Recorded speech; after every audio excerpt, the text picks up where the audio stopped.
दोस्तों नमस्कार। 29 सितंबर 2008 को महाराष्ट्र के मालेगांव में जो बम ब्लास्ट हुए, जिसमें 6 लोग मारे गए थे और 100 लोग घायल हुए, उसमें कांग्रेस की केंद्र और राज्य की सरकार ने हिंदू आतंकवाद शब्द को गढ़ा था। उस मामले में साध्वी प्रज्ञा, कर्नल पुरोहित सहित जिन 7 लोगों को मुख्य आरोपी बनाया गया था, अब कोर्ट ने उन सभी को यह कहते हुए बरी कर दिया कि इनके खिलाफ कोई सबूत नहीं मिलता। बम ब्लास्ट हुआ है, लेकिन यह सिद्ध नहीं होता कि मोटरसाइकिल के अंदर ही बम था। आपको याद होगा कि किस तरह से अभी तक भी ये पूरी कांग्रेस एक साध्वी को किस तरह से आतंकवादी तक कहते रहे।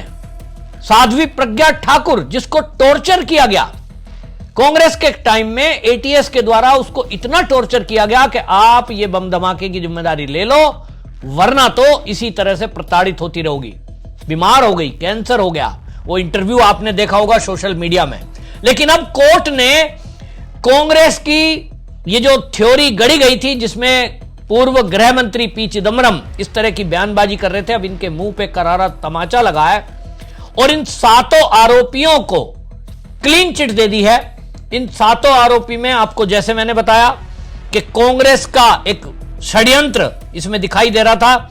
और अब इन आरोपियों को बरी होने के बाद भारतीय जनता पार्टी आक्रामक है और सवाल उठा रहे हैं। इसको देखते हुए उन्होंने कहा कि देखिए, जिस तरह से कोर्ट का आदेश आया है, इस मामले में साध्वी प्रज्ञा ठाकुर, कर्नल प्रसाद पुरोहित, मेजर जो रिटायर थे रमेश उपाध्याय, अजय राहीकर, सुधाकर धर द्विवेदी उर्फ शंकराचार्य, समीर कुलकर्णी, सुधाकर चतुर्वेदी, इन सभी को निर्दोष पाया है।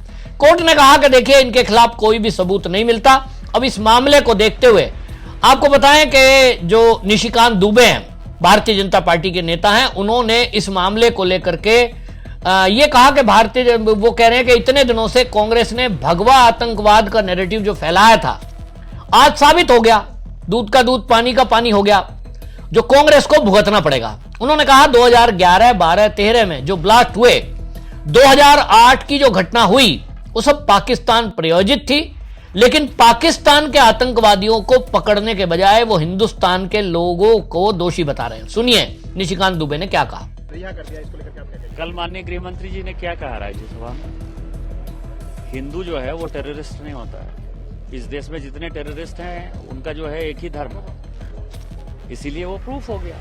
इतने दिनों से कांग्रेस ने जो है पूरा सैफरन टेररिज्म, राज्य की सरकार, केंद्र की सरकार, यही सब घटिया काम करती रही। आज दूध का दूध पानी का पानी होगा और ये कांग्रेस को भुगतना पड़ेगा। और शिवसेना की तोड़फोड़ जो होगी, एकनाथ शिंदे साहब भी इसी कारण से निकले। उनको लगता था कि ये मुस्लिम पॉलिटिक्स कर रहे हैं। जिस तरह से अमीन ओवैसी ने ट्वीट किया है कि जो इस केस में जो वकील थी रोहिणी सालियान, उन्होंने पहले ही एनआईए पे आरोप लगाया था कि वो अरे क्या, उस वक्त तो पाकिस्तान ब्लास्ट कर रहा था ना भाई, यहाँ के लोगों से तो कोई मतलब नहीं है ना। 2011 की जो ब्लास्ट हुई, 2012 की जो ब्लास्ट हुई, 2013 की जो ब्लास्ट हुई, या 2008 में जो घटना हुई, सब तो पाकिस्तान स्पॉन्सर्ड था ना। तो पाकिस्तान के टेररिस्ट को पकड़ने के बदले आप हिंदुस्तान के लोगों को क्यों दोष दे रहे थे? हम तो आज भी कर रहे हैं कि हिंदुस्तान में जो रहता है, जैसे ओवैसी साहब है, इस घटना के, पहलगांव घटना के बाद यदि किसी ने सबसे ज्यादा भारत माता की जय लगाया तो ओवैसी साहब ने लगाया ना। यहाँ हिंदू, मुस्लिम, सिख, ईसाई सभी मिलकर रहते हैं, उसके ऊपर तो कोई क्वेश्चन नहीं है। लेकिन पाकिस्तान के लोग जो टेररिस्ट एक्टिविटी करते हैं, उन्होंने ये ब्लास्ट किया और आपने सैफरन टेररिज्म के नाम पर जो है भारत में दंगा फसाद मचाने की कोशिश की। कांग्रेस एक्सपोज हुई है। सुना आपने, निशिकांत दुबे साफ साफ कह रहे हैं कि कांग्रेस ने जिस तरह से एक थ्योरी गढ़ी, अभी हमेशा वो बोलते हैं जब कोई दूसरे धर्म का व्यक्ति मारा जाता है आतंकवादी में, और कोई ये कह दे कि साहब ये तो फला धर्म के हैं, तो कहते हैं साहब आतंकवाद का कोई धर्म नहीं होता। लेकिन ये कांग्रेस का एक षड्यंत्र देखिए, किस तरह से इन्होंने हिंदुओं को आतंकवादी बताया था। कोर्ट ने भी इस पर टिप्पणी की है, वो मैं बाद में बताऊंगा। पहले सुनिए, हेमंत बिश्व शर्मा ने भी इस मामले में एक प्रतिक्रिया दी है और उन्होंने कहा एएनआई पे बोलते हुए कि देखिए, एनआईए कोर्ट द्वारा सभी आरोपियों को जो बरी किया गया है, केंद्रीय गृह मंत्री ने यानी अमित शाह ने कल सदन में कहा था कि दर्शन शास्त्र के अनुसार हिंदू कभी भी आतंकवादी नहीं हो सकता, क्योंकि ये हमारी संस्कृति और सभ्यता कभी भी आतंकवाद को बढ़ावा नहीं देती। लेकिन कांग्रेस के शासन के दौरान एक विशेष समुदाय को खुश करने के लिए शब्दावली गढ़ी गई थी, हिंदू आतंकवाद। क्या कहा था हेमंत बिस्व शर्मा ने, सुनिए।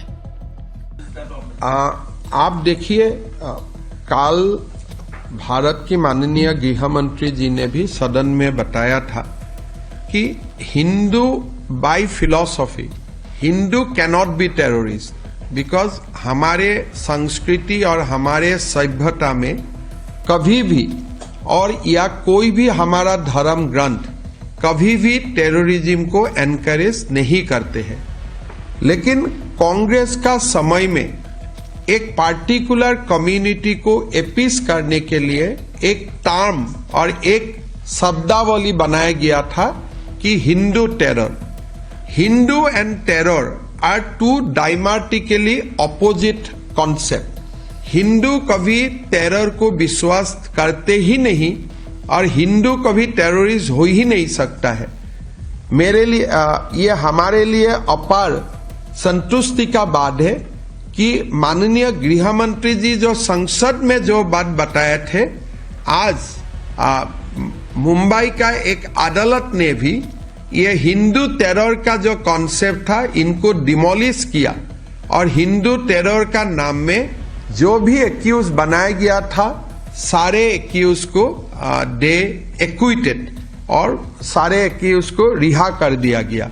सो ये जो हमारे एक लॉन्ग स्टैंडिंग एक ऑब्जेक्शन था कि हिंदू टेरर ये सब should not have been used और ये एक कम्युनिटी को अपीस करने के लिए ही कांग्रेस ने किया था, आज ये और एक बार एंडोर्स हुआ कि हिंदू टेरर बोल के कोई कॉन्सेप्ट पहले भी नहीं था, आगे भी नहीं होगा। सुना आपने, हेमंत बिस्व शर्मा वो नेता हैं जो पहले कांग्रेस में थे, राहुल गांधी के काफी निकट भी थे और इन्होंने कांग्रेस को अच्छे से समझा है कि किस तरह की कांग्रेस रही है। एक तुष्टीकरण के कारण वो हिंदुओं को भी आतंकवादी बताने से पीछे नहीं हटी। इस पर भारतीय जनता पार्टी के पूर्व केंद्रीय मंत्री, भारतीय जनता पार्टी के नेता रविशंकर प्रसाद ने भी कड़ी प्रतिक्रिया दी और उन्होंने कहा कि हिंदू आतंकवाद को देश के ऊपर जबरन थोपने का जो कांग्रेस पार्टी ने षड्यंत्र रचा था, आज वो ध्वस्त हो गया है। मालेगांव ब्लास्ट मामले में जो कोर्ट का फैसला आया है उसमें कहा गया है कि किसी भी आरोपी के खिलाफ कोई सबूत नहीं था। कश्मीर में आतंकवाद के खिलाफ लड़ने वाले कर्नल पुरोहित पर आरोप लगाए गए। प्रज्ञा ठाकुर पर ब्लास्ट में अपनी मोटरसाइकिल इस्तेमाल करने का आरोप लगाया। उन्हें इतना प्रताड़ित किया गया कि उसके बाद वो चल भी नहीं सकती थी। विशुद्ध वोट बैंक की राजनीति के लिए यह कांग्रेस की साजिश थी। सुनिए रविशंकर प्रसाद ने क्या कहा। हिंदू आतंकवाद को देश के ऊपर जबरन थोपने का जो कांग्रेस पार्टी का षड्यंत्र था वो आज धराशायी हो गया और ये बात हम बहुत जिम्मेवारी के साथ कहना चाहते हैं। मालेगांव ब्लास्ट मामले में जो कोर्ट का फैसला आया है उस पूरे में स्पष्ट रूप से कहा गया है, जो बातें अभी तक आई हैं, किसी भी एक्यूज के खिलाफ कोई पर्याप्त सबूत नहीं है और प्रोसिक्यूशन अपना केस प्रूव नहीं कर सकी।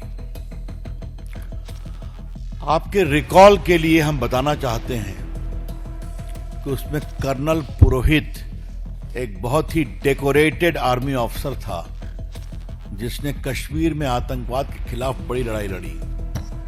उसको फंसाया गया, उसके घर से आरडीएक्स निकला था।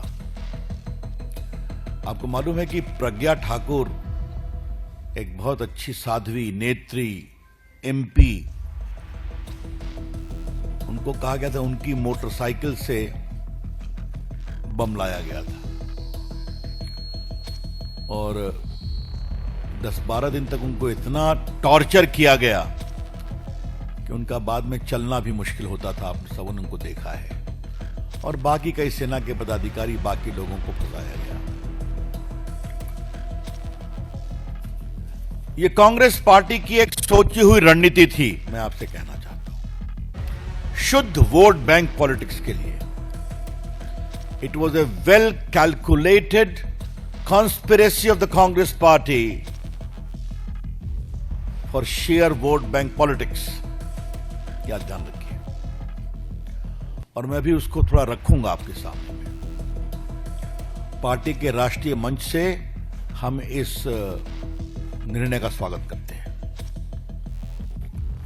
और ये कॉन्स्पिरेसी एक्सपोज हुई, धराशायी हुई, इस पर हमें संतोष भी है और खुशी भी है। सुना आपने रविशंकर प्रसाद जो कह रहे हैं, आपको लगेगा वो बीजेपी के नेता हैं, और वाकई में वो जो बयान कर रहे हैं कांग्रेस का बहुत बड़ा षड्यंत्र हिंदुओं को बदनाम करने का था।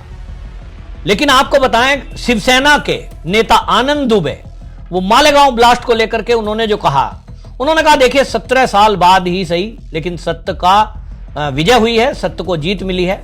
लेकिन वो कह रहे हैं कि ये जो आरोपी 7 साल से जब ये बंद रहे 17 साल, आप सोचिए इनका कैसा जीवन बीता होगा। वो अब ये कह रहे हैं कि कोर्ट का धन्यवाद है कि देर आए तो दुरुस्त आए, लेकिन कुछ नेताओं ने भगवा आतंकवाद की संज्ञा दी थी, लेकिन भगवा कभी भी आतंकवाद से जुड़ा हुआ नहीं हो सकता। ये बयान है शिवसेना नेता के, और इस तरह से जो प्रतिक्रिया आ रही है, इस सब को देखते हुए अब ये कहा जा सकता है कि कांग्रेस इस देश में हिंदुओं को बदनाम करने के लिए बहुत बड़ा षड्यंत्र रचती थी। आप सोचिए कि किस तरह की बातें, किस तरह का बयान ये कांग्रेस देती है। और हमेशा आप देखिए कर्नल पुरोहित को, आप सोचिए एक सेना का कर्नल, और वो तो तब जॉब में थे, उसके बाद रिटायर हुए, और रिटायर हो गए तो उनको आतंकवाद से जोड़ दिया।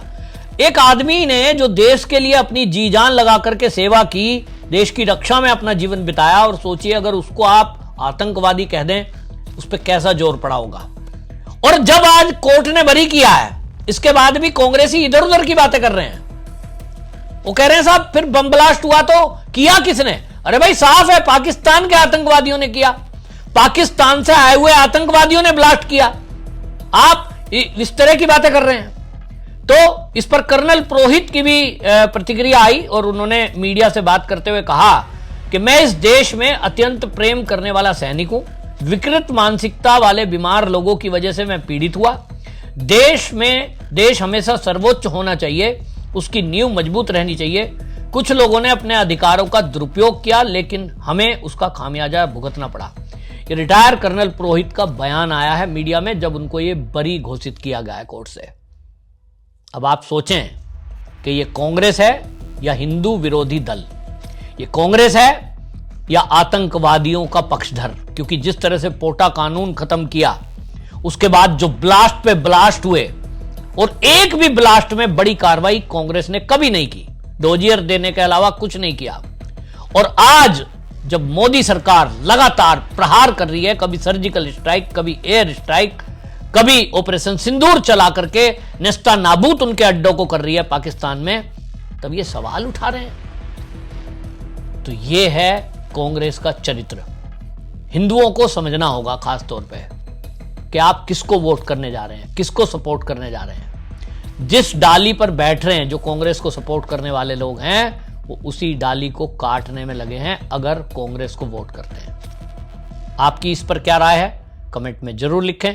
वीडियो को तो अधिक से अधिक शेयर करें, ताकि पूरे देश के हिंदुओं को ये सच सामने जा सके कि कांग्रेस के चलते कैसे हिंदुओं को बदनाम करने के लिए षड्यंत्र किए गए थे, और कांग्रेस ने किस तरह से इस देश में हिंदुओं को आतंकवादी कहा था। वंदे मातरम।